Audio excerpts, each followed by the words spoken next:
दैनिक निष्पक्ष पोस्ट, दर्पण सच का, समय से पहले, खबर से आगे। नमस्कार, आप देख रहे हैं दैनिक निष्पक्ष पोस्ट का डिजिटल वर्जन, जहां खबरें होती हैं साफ, सटीक और निष्पक्ष। आज यूपी भाजपा कार्यालय में आयोजित मोदी सरकार के 11 वर्षों की उपलब्धियों की प्रदर्शनी उद्घाटन के अवसर पर मुख्यमंत्री योगी आदित्यनाथ जी ने स्पष्ट कहा, जो विश्वास पिछले 65 वर्षों में टूटा था, वह अब वापस आया है। भ्रष्टाचार, तुष्टीकरण व परिवारवाद से मुक्त एक भारत श्रेष्ठ भारत की परिकल्पना अब हकीकत बन चुकी है। उन्होंने कहा, अर्थव्यवस्था दोगुनी हुई, प्रति व्यक्ति आय दोगुनी हुई, सरकार योजनाओं में पात्रता से ही लाभ दे रही है और यह सब मोदी जी के नेतृत्व में सर्जिकल स्ट्राइक, एयर स्ट्राइक और ऑपरेशन सिंदूर जैसी सुरक्षा पहलों की ताकत से संभव हुआ। सेवा सुशासन और गरीब कल्याण के आदरणीय प्रधानमंत्री मोदी जी के 11 वर्ष के कार्यकाल एक विकसित भारत एवं आत्मनिर्भर भारत के निर्माण के स्वर्णिम काल के रूप में जाने जाएंगे।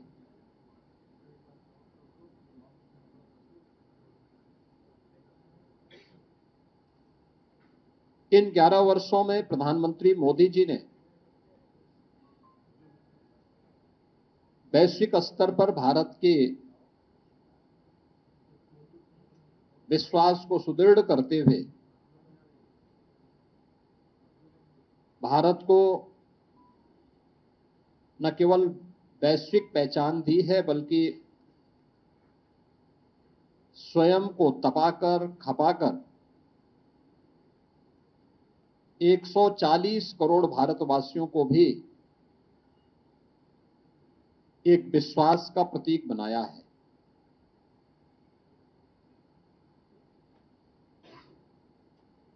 आजादी के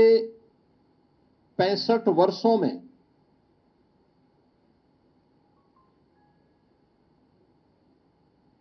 कांग्रेस नेतृत्व की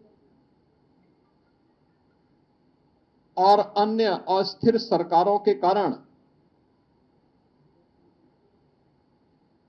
आम जन का जो विश्वास टूटा था,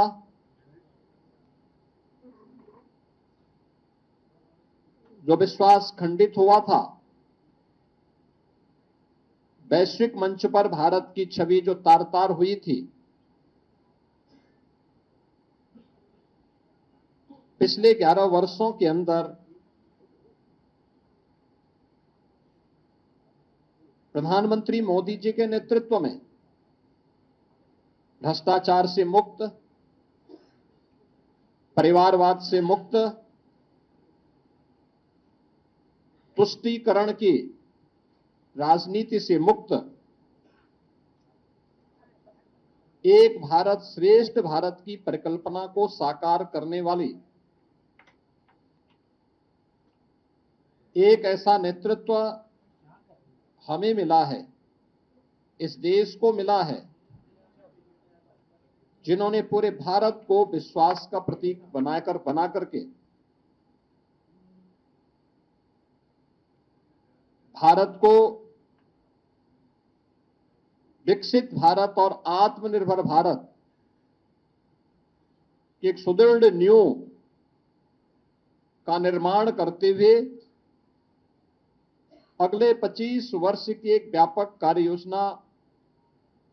पूरे भारतवासियों के सामने भी प्रस्तुत कर दी है। इन 11 वर्षों में भारत ने न केवल सामाजिक और सांस्कृतिक दृष्टि से, बल्कि सुरक्षा के मोर्चे पर, सुशासन के मोर्चे पर और आर्थिक मोर्चे पर भी एक नई पहचान बनाई है।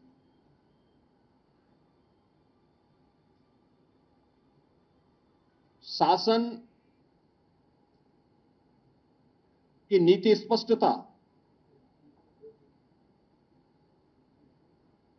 कार्यप्रणाली की पारदर्शिता और जनता के प्रति जवाबदेही, अब यह शासन की एक नई पहचान बनी है। विकास केवल नारे नहीं, बल्कि यह विरासत और विकास का एक बेहतर समन्वय करते हुए आम जनमानस को साथ लेकर के चलने की आज की एक नई प्रवृत्ति ने भारत को दुनिया के अंदर एक नई पहचान दिलाई है। अब चेहरा देख करके नहीं, बल्कि पात्रता के अनुरूप हर व्यक्ति को बिना भेदभाव के शासन की योजनाओं का लाभ मिलता है। सबका साथ, सबका विश्वास, सबका विकास, सबका विश्वास और सबका प्रयास, यह शासन की नीति का हिस्सा बना है। और शासन अब तुष्टीकरण के आधार पर नहीं, बल्कि प्रत्येक नागरिक की संतुष्टिकरण के आधार पर अपनी कार्य योजना को आगे बढ़ाएगा। पिछले 11 वर्षों के अंदर नए भारत ने यह दृश्य देखा है। भ्रष्टाचार के प्रति जीरो टॉलरेंस, डिजिटल इंडिया के माध्यम से मिनिमम गवर्नमेंट मैक्सिमम गवर्नेंस का एक मॉडल भी भारतवासियों को देखने को मिला है। राष्ट्रीय एकता और अखंडता के प्रति हमारी प्रतिबद्धता और सुरक्षा और आतंकवाद के मुद्दे पर जीरो टॉलरेंस भी भारत ने 140 करोड़ भारतवासियों ने देखा है। प्रधानमंत्री मोदी जी के नेतृत्व की सरकार के 11 वर्ष का कालखंड ऐसे समय में पूरा हो रहा है जब पूरी दुनिया ने भारत की सैन्य शक्ति की पाकिस्तान में टेस्टेड और दुनिया के द्वारा ट्रस्टेड उस ताकत को देखा है जो अभी ऑपरेशन सिंदूर के माध्यम से हम सबको देखने को मिला है। मित्रों, अब वह प्रवृत्ति नहीं जो 2014 के पहले होता था आतंकवाद के मुद्दे पर,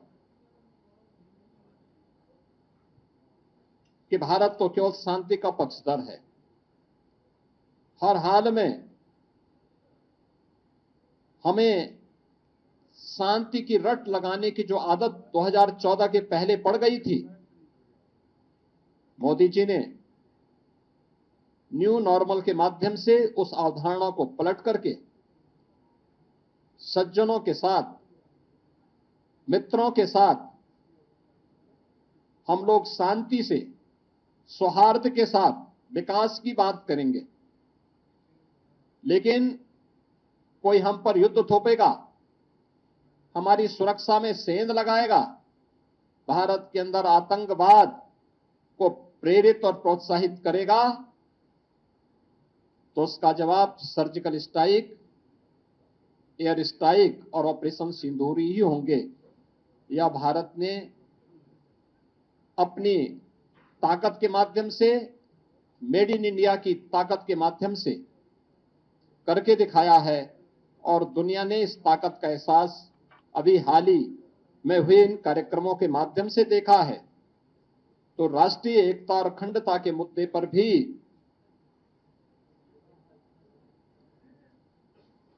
1952 से लगातार भारत पर थोपे गए धारा 370 को पूरी तरह समाप्त करके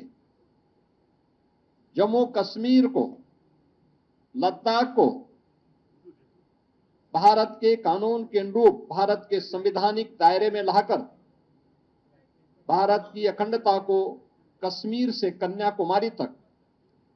एक भारत श्रेष्ठ भारत के इस नए मॉडल के रूप में प्रस्तुत किया है। आजादी के अमृत महोत्सव वर्ष में देश की जनमानस को प्रधानमंत्री मोदी जी ने विकसित भारत का जो मंत्र दिया, इसके लिए प्रधानमंत्री मोदी जी ने 5 प्रण और 11 संकल्प प्रत्येक भारतवासी को याद कराए थे। ये 5 प्रण, और आपने देखा होगा ये 11 वर्ष के कालखंड इन 5 प्रण के दायरे में उन 11 संकल्पों को जीवन का हिस्सा मानते हुए ही आगे बढ़े हैं। ये 5 प्रण, विकसित भारत का संकल्प, गुलामी की मानसिकता से मुक्ति, अपनी विरासत पर गर्व, राष्ट्रीय एकता और एकजुटता और नागरिक कर्तव्य का पालन। 11 वर्ष के कालखंड को अगर आप देखेंगे तो सरकार ने विकसित भारत की जो आधारशिला रखी है वह इन्हीं 5 प्रण को ध्यान में रख करके ही रखी है, और इसी पर आधारित विकसित भारत का ये मॉडल जो आज भारत को अपनी विरासत के साथ भी जोड़ता है, दुनिया की एक आर्थिक महाशक्ति के रूप में भी स्थापित करता है और एक सामरिक शक्ति के रूप में भी भारत की ताकत का एहसास दुनिया को कराता है। उस नए भारत के लिए जो 11 संकल्प प्रधानमंत्री मोदी जी ने प्रत्येक भारतवासी के लिए सुनिश्चित किए, उनमें कर्तव्य का पालन, एक समावेशी विकास, गांव, गरीब, किसान, नौजवान, महिलाएं, समाज के प्रत्येक तबके को ध्यान में रख करके किए गए कि पिछले 11 वर्षों में गरीब कल्याणकारी, लोक कल्याणकारी कार्यक्रम, इंफ्रास्ट्रक्चर के डेवलपमेंट का जो मॉडल है, ये सभी उसके हिस्से हैं। भ्रष्टाचार मुक्त शासन, टेक्नोलॉजी का उपयोग करते डीबीटी के माध्यम से जो कार्य पिछले 11 वर्ष के अंदर देखने को मिले हैं, स्वतंत्र भारत में 65 वर्षों में इस प्रकार का मॉडल कभी भी देखने को नहीं मिला। कानून का सम्मान, हर व्यक्ति कानून से बड़ा कोई नहीं, हमें कानून का सम्मान करना होगा क्योंकि कानून हर भारतवासी को संरक्षण देता है। वंशवाद की राजनीति का अंत, ये परिवारवाद की राजनीति, ये जातिवाद को भी बढ़ावा देती है, देश के सामाजिक ताने बाने को छिन्न भिन्न करती है, इतिहास की उन गलतियों की पुनरावृत्ति नहीं होने देना है जिनके कारण देश फिर से जिसके कारण देश गुलाम हुआ था, उस प्रकार की पुनरावृत्ति फिर न हो, इसके लिए आवश्यक है कि वंशवाद की राजनीति को समाप्त किया जाए। महिलाओं को नेतृत्व, नारी मातृ वंदना कार्यक्रम से लेकर के बेटी बचाओ बेटी पढ़ाओ से लेकर के नारी शक्ति वंदन अधिनियम तक किए गए अनेक कार्यक्रम, सैनिक स्कूलों में बेटियों की भर्ती हो, नेशनल डिफेंस एकेडमी में भी पहली बार महिला भी वहां पर भर्ती हो सकती है और वह भी सेना में उच्च सैन्य अधिकारी के पद पर जा सकती, कमीशन अफसर के रूप में जा सकती है, यह पहली बार हुआ है। संविधान का सम्मान, बाबा साहब भीमराव अंबेडकर के द्वारा बनाए गए संविधान का हर हाल में सम्मान होगा, और इसके लिए प्रधानमंत्री मोदी जी ने 26 नवंबर की तिथि को संविधान दिवस के रूप में पूरे देश के अंदर 2015 से इस तिथि को आयोजन करने की कार्रवाई ये पहली बार हुआ। आरक्षण की सुरक्षा, सामाजिक दृष्टि से जो भी पिछड़े हैं, दलित हैं, वंचित हैं, उनको इस संविधान प्रदत्त सुविधा का अधिकार मिलना ही चाहिए, हर हाल में यह अधिकार उनको मिले। इसके लिए उनकी सुरक्षा, राज्यों में बिना भेदभाव के विकास की प्रक्रिया को आगे बढ़ा करके उनके समग्र विकास को आगे बढ़ाने का कार्य हो, या सामाजिक न्याय को सुनिश्चित करना और एक भारत श्रेष्ठ भारत के निर्माण के लिए किए गए प्रयास, ये 11 संकल्प हैं जिसे ध्यान में रख करके पिछले 11 वर्ष के अंदर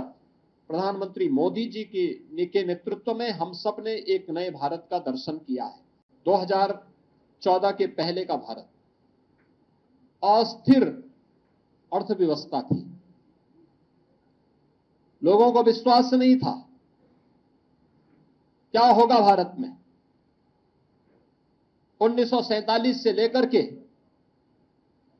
2014 तक भारत दुनिया की केवल 11वीं अर्थव्यवस्था बन गया था और वह अर्थव्यवस्था भी अस्थिर थी। पिछले 11 वर्ष में भारत दुनिया की चौथी बड़ी अर्थव्यवस्था बना है,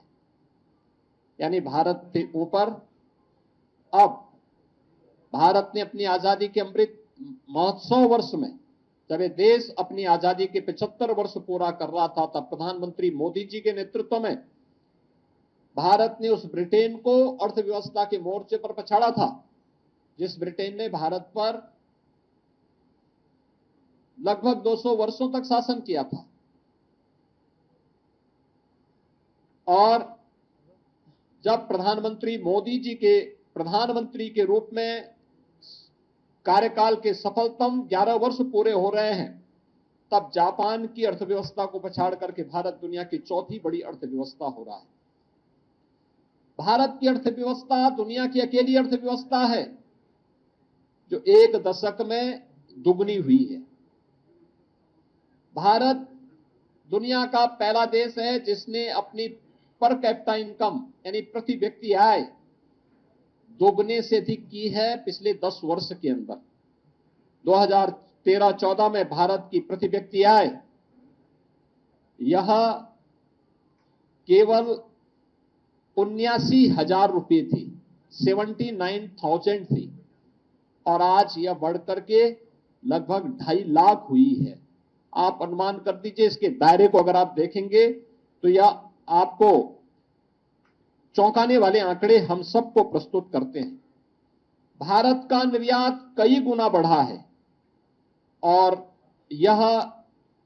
एक नई अर्थव्यवस्था के रूप में भारत को स्थापित करने, आगे बढ़ाने की, और याद करना कि 2000 जिस भारत की विकास की दर जिस स्पीड से दुनिया के अंदर बढ़ रही है, 2027 में भारत दुनिया की तीसरी बड़ी अर्थव्यवस्था बनेगा। तीसरी बड़ी अर्थव्यवस्था बनने के लिए 2027 का एक टारगेट भी प्रधानमंत्री मोदी जी ने भारतवासियों के सामने, भारत के नागरिकों के सामने पहले ही प्रस्तुत कर दी है। इंफ्रास्ट्रक्चर वर्ल्ड क्लास हो, यह इंफ्रास्ट्रक्चर अर्थव्यवस्था का बाहरी ढांचा होता है, उसकी रीढ़ होती है, और सुदृढ़ अर्थव्यवस्था के लिए आवश्यक होता है बेहतर इंफ्रास्ट्रक्चर। आपने इस बात को महसूस किया होगा कि सरदेय अटल बिहारी वाजपेयी जी ने अपने कार्यकाल के दौरान उन्होंने अर्थव्यवस्था पर एक ध्यान केंद्रित किया था। प्रधानमंत्री ग्रामीण सड़क योजना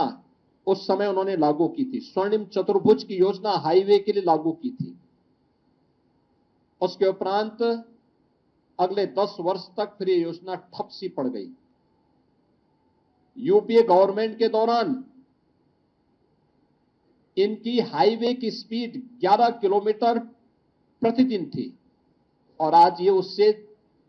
3 गुने से अधिक यानी लगभग 35 किलोमीटर प्रतिदिन है। 35 किलोमीटर हाईवे पर डे बनने की स्पीड आज नए भारत की है। आज हमारी 99% ग्रामीण क्षेत्र की सड़कें यानी ग्रामीण हमारे गांव आज प्रधानमंत्री ग्रामीण सड़क योजना से कनेक्टेड हो चुकी हैं और इस दौरान देश के अंदर 3,80,000 किलोमीटर ग्रामीण सड़कों का निर्माण भी पिछले 11 वर्ष के अंदर हुई है। और इसी प्रकार से देश के अंदर हाई स्पीड कॉरिडोर के निर्माण के लिए भी कार्य हुआ, जिसमें 3,600 किलोमीटर का हाई स्पीड कॉरिडोर और देश की पहली रैपिड रेल उत्तर प्रदेश के अंदर भी प्रारंभ हुई है, जो दिल्ली मेरठ के बीच में प्रारंभ हो चुकी है।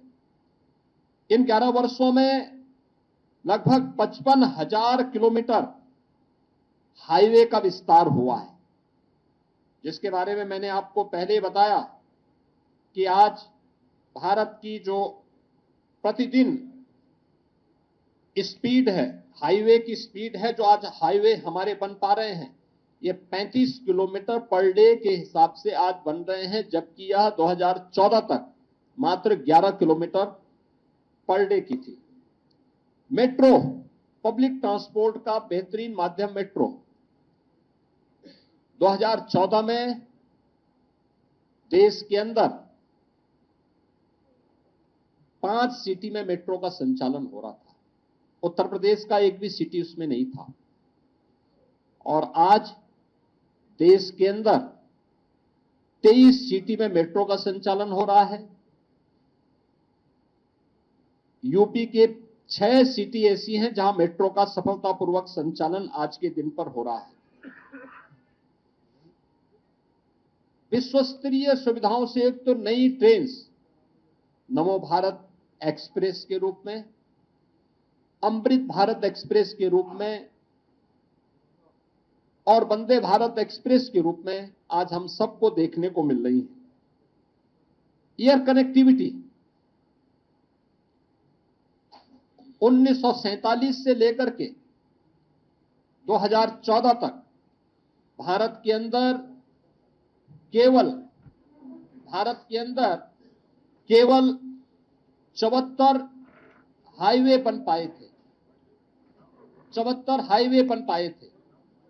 और आज इनकी संख्या बढ़कर के 160 हुई है। 160 एयरपोर्ट आज के दिन पर भारत के अंदर बन गए हैं।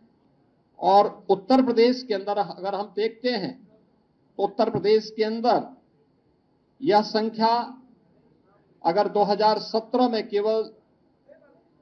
2 एयरपोर्ट पूरी तरह और 2 आंशिक रूप से सक्रिय थे, तो आज के दिन पर उत्तर प्रदेश में 16 एयरपोर्ट पूरी तरह सक्रिय हैं और कार्य कर रहे हैं, जिनमें से 4 इंटरनेशनल एयरपोर्ट हैं और 5वां इंटरनेशनल एयरपोर्ट उत्तर प्रदेश के अंदर बहुत शीघ्र जेवर में गौतम बुद्ध इंटरनेशनल एयरपोर्ट के रूप में सामने आ रहा है। अन्नदाता किसान देश के अंदर राजनीतिक एजेंडे का हिस्सा 2014 में ही बन पाया था। सॉइल हेल्थ कार्ड हो,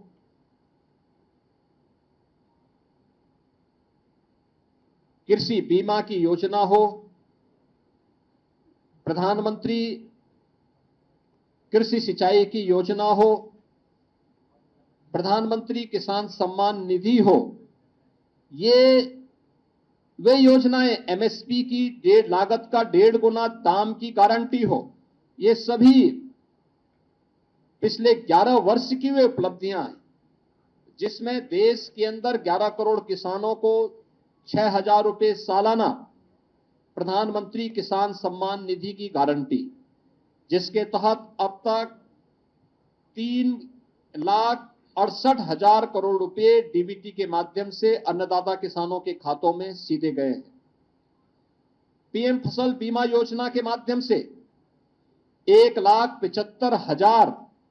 करोड़ रुपए की राशि सीधे इन अन्नदाता किसानों को उनकी फसलों की मुआवजा का मिला है। ये गारंटी प्रधानमंत्री मोदी जी की गारंटी है। और यही नहीं, देश के अंदर प्रधानमंत्री कृषि सिंचाई योजना के अंतर्गत 93,000 करोड़ रुपए के निवेश के माध्यम से 112 सिंचाई की योजनाएं कंप्लीट हुई हैं, जिसके माध्यम से देश के अंदर 48 लाख हेक्टेयर लैंड को अतिरिक्त सिंचाई की सुविधा प्राप्त हुई है। पहली बार अन्नदाता किसानों के लिए प्रधानमंत्री मोदी जी के विजन के अनुरूप सीड से सॉइल हेल्थ एंड इंश्योरेंस तक, इरिगेशन एमएसपी से मार्केट तक की एक व्यापक अप्रोच अन्नदाता किसानों को देखने को मिली है और इसका परिणाम था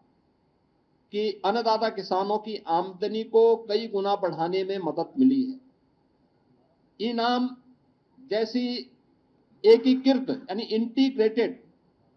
जो राष्ट्रीय बाजार की प्रतियोगिता के माध्यम से अन्नदाता किसानों को मार्केट में अच्छा दाम मिले, इसकी एक व्यवस्था हुई है और इसके माध्यम से अन्य तमाम प्रकार के कार्यक्रम एफपीओज का गठन हो, मंडियों के नवीनीकरण की कार्रवाई हो या गन्ना किसानों को समय से उनका गन्ना मूल्य का भुगतान। अगर हम उत्तर प्रदेश की ही बात करते हैं, 2017 के पहले उत्तर प्रदेश के अंदर चीनी मिलें बंद हो रही थी। बंद चीनी मिलों को औने पौने दाम पर जो कोऑपरेटिव की थी उनको बेचने की कार्रवाई तत्कालीन सरकारें करती थी। 1996 से लेकर के 2017 तक उत्तर प्रदेश के अंदर गन्ना मूल्य का जितना भुगतान 22 वर्षों में हुआ था, पिछले 8 वर्ष में उत्तर प्रदेश के अंदर अन्नदाता किसानों के लिए, उन गन्ना किसानों के लिए 71,000 करोड़ रुपए उससे अतिरिक्त भुगतान हुआ है। यानी अब तक 2,86,000 करोड़ रुपए का गन्ना मूल्य का भुगतान उन 46 लाख गन्ना किसानों को किया गया है जो गन्ने की फसल के माध्यम से, अपनी कैश क्रॉप के माध्यम से, एकमात्र कैश क्रॉप के माध्यम से वे आमदनी कमाते थे, अपने जीवन में खुशहाली लाते थे। यह डबल इंजन सरकार की वो गारंटी है जो प्रदेश के अंदर देखने को मिली है। पहली बार गरीब को शासन की योजना का लाभ का हिस्सा बन पाया है। अब चेहरा देख करके नहीं, योजनाएं किसी तुष्टीकरण का शिकार नहीं होती,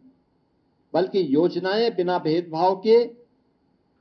समाज के प्रत्येक तबके को उसकी संतुष्टिकरण का आधार देने वाली होती है। प्रधानमंत्री गरीब कल्याण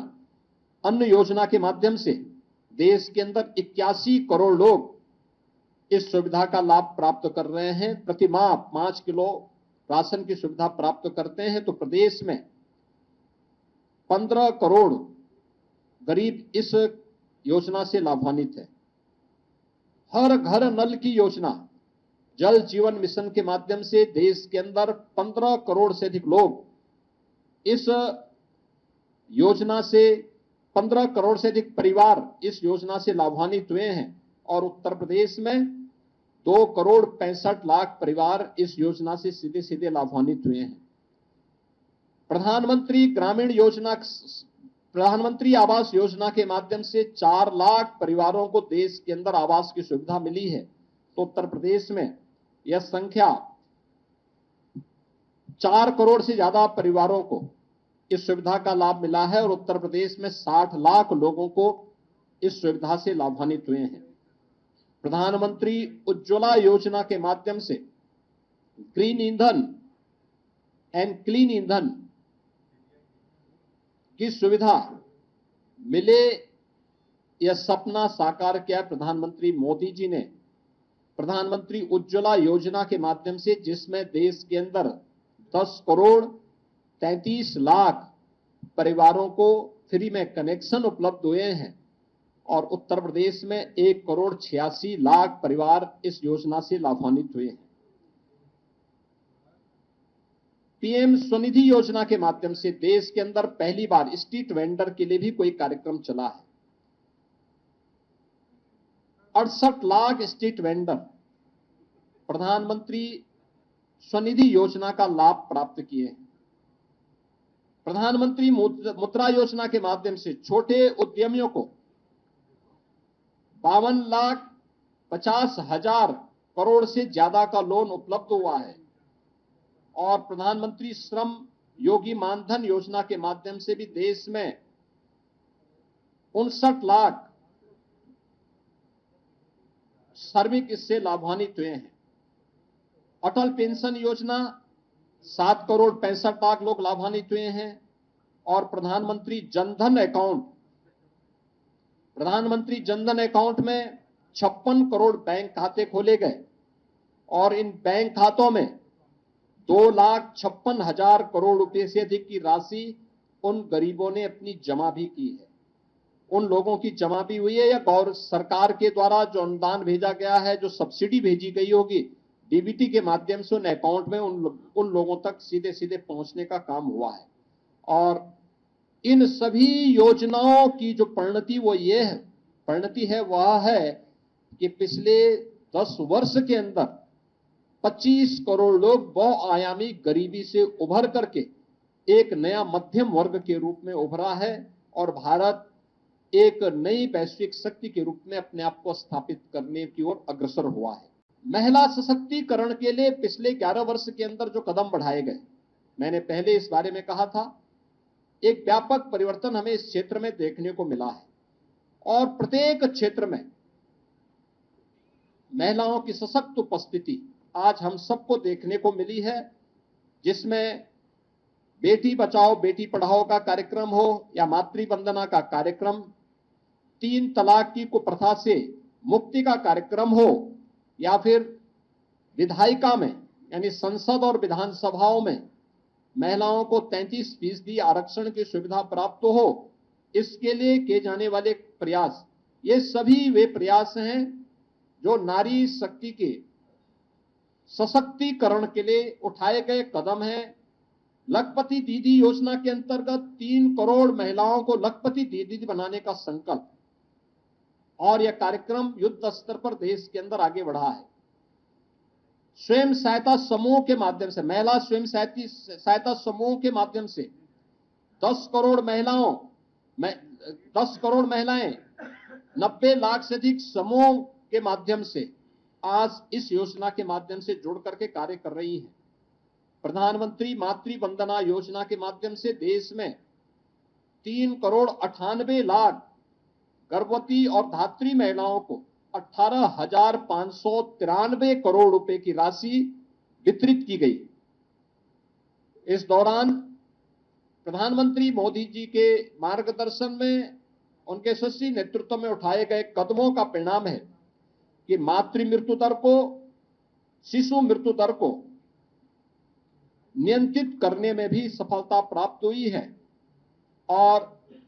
national family health survey 5th के अनुसार जो सेक्स रेशियो देश का था उसको भी बेहतर बनाने में उसके माध्यम से मदद मिली है। दुनिया जब इस सदी की सबसे बड़ी महामारी कोविड महामारी से पस्त था, तब भारत बेहतरीन कोविड प्रबंधन के साथ साथ अपने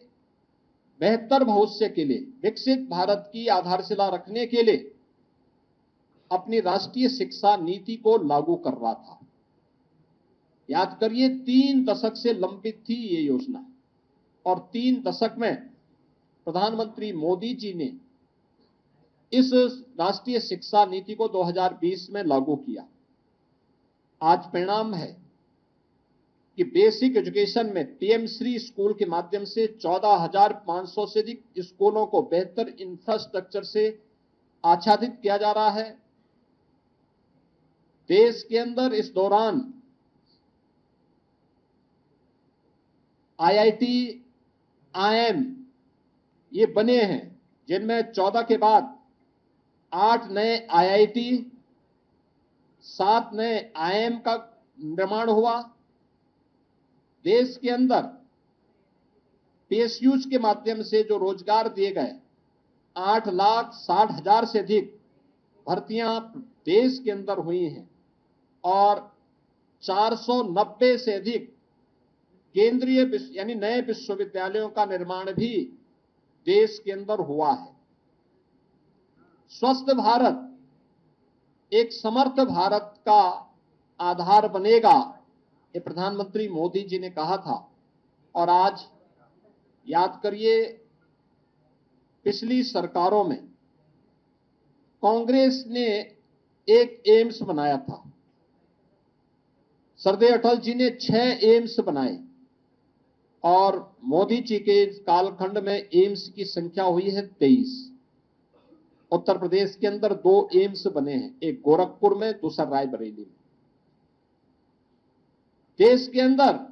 2014 तक केवल 380 मेडिकल कॉलेज थे।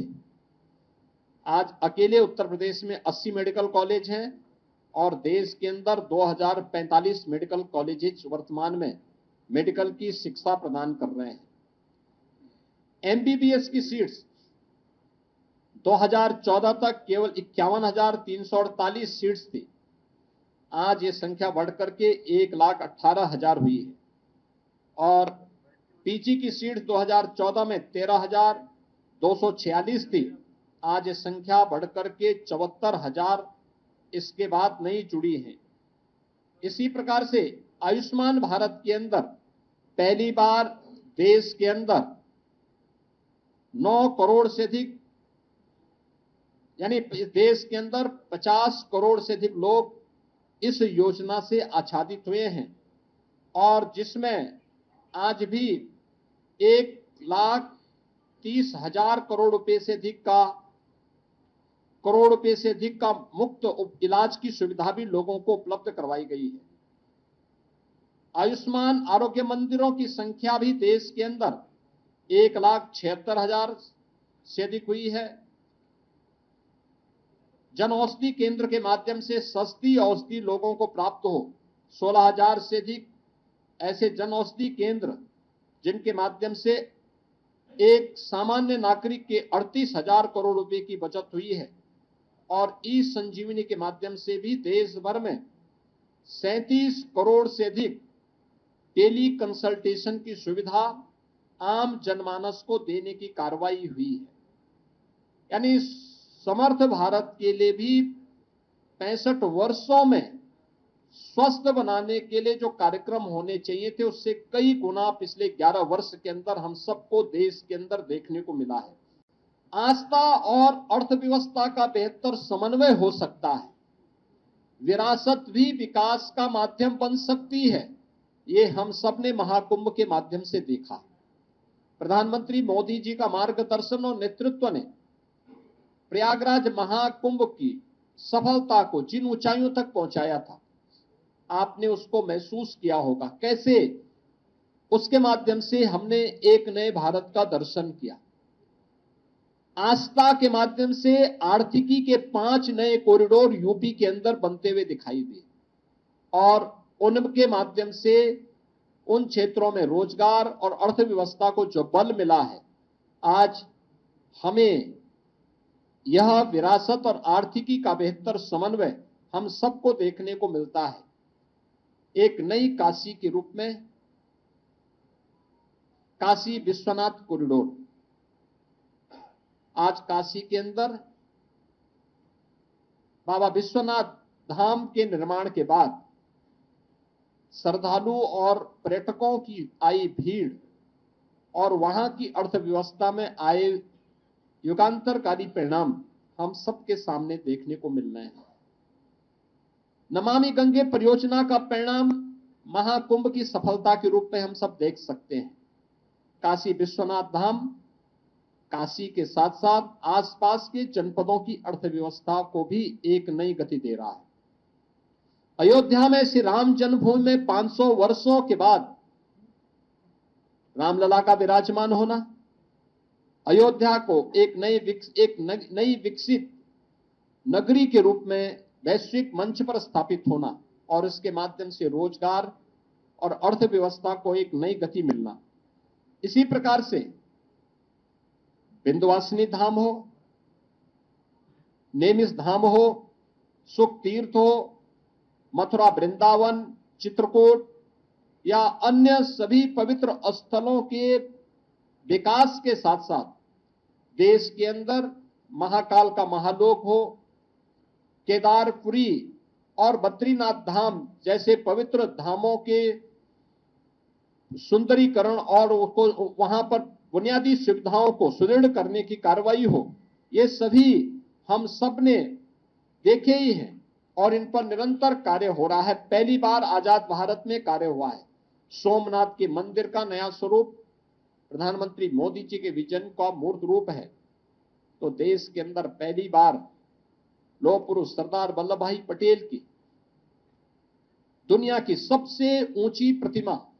केवड़िया गुजरात में सरदार सरोवर तट पर, नर्मदा जी के तट पर स्थापित होना, यह भारत की विरासत के प्रति सम्मान का, बाबा साहब भीमराव अंबेडकर के पंच तीर्थों की स्थापना का कार्य, उत्तर प्रदेश के अंदर संत रविदास जी की जन्मभूमि चीर गोवर्धन का विकास, या फिर भगवान राम को हम तक पहुंचा, हम सभी आम जनमानस की मुक्तिदाता के रूप में प्रस्तुत करने वाले महर्षि वाल्मीकि की पावन साधना स्थली लालापुर को के विकास का कार्य हो, ये सभी हम सबको आज वहां पर देखने को, ये सभी कार्य हम सबको देखने को मिल रहा है। देश के अंदर अगर हम देखें तो चाहे वह प्रधानमंत्री संग्रहालय के माध्यम से देश के पूर्व सभी प्रधानमंत्रियों के देश के लिए जीवन और उनके योगदान की निष्पक्ष रूप से प्रदर्शित करने का कार्य हो, या फिर नेताजी सुभाष चंद्र बोस का भारत के स्वतंत्रता आंदोलन में किए गए योगदान के प्रति कृतज्ञता ज्ञापित करने का कार्य इंडिया गेट के पास उनकी भव्य प्रतिमा के अनावरण के माध्यम से, या जलियांवाला बाग परिसर के पुनरुद्धार के कार्य हो, ये सभी इस बात का उल्लेख करते हैं कि प्रधानमंत्री मोदी जी ने विरासत को विकास के साथ जोड़ने का जो कार्य किया वह हम सबके सामने है। 15 नवंबर की तिथि जनजातीय गौरव दिवस के रूप में भगवान बिरसा मुंडा की जयंती के रूप में मनाया जाए, इसके लिए उनके जनजातीय विरासत को हम संरक्षित करने का कार्य म्यूजियम के माध्यम से भी प्रस्तुत करें। लोक माता अहिल्याबाई की 300वीं जयंती का कार्यक्रम पूरे भारत अखिल भारतीय स्तर पर लोक माता की दूरदर्शिता के अनुरूप हम लोग आयोजित करें। ये कार्यक्रम जिस भव्यता के साथ हुए हैं, ये सभी आज उन कार्यक्रमों को जोड़ने के कार्यक्रम है ही। साथ साथ काशी तमिल संगमम का कार्यक्रम दो सभ्यता और दो संस्कृतियों को आपस में जोड़ करके राष्ट्रीय एकता को, एक भारत श्रेष्ठ भारत की परिकल्पना को साकार करने का कार्यक्रम, यह भी प्रधानमंत्री मोदी जी के नेतृत्व में आज हम सबको देखने को मिल रहा है। अगर आपको ये रिपोर्ट पसंद आई हो तो वीडियो को लाइक करें, शेयर करें और हमारे चैनल दैनिक निष्पक्ष पोस्टर को सब्सक्राइब करना ना भूलें। जुड़िए हमारे साथ हर सच्ची और निष्पक्ष खबर के लिए।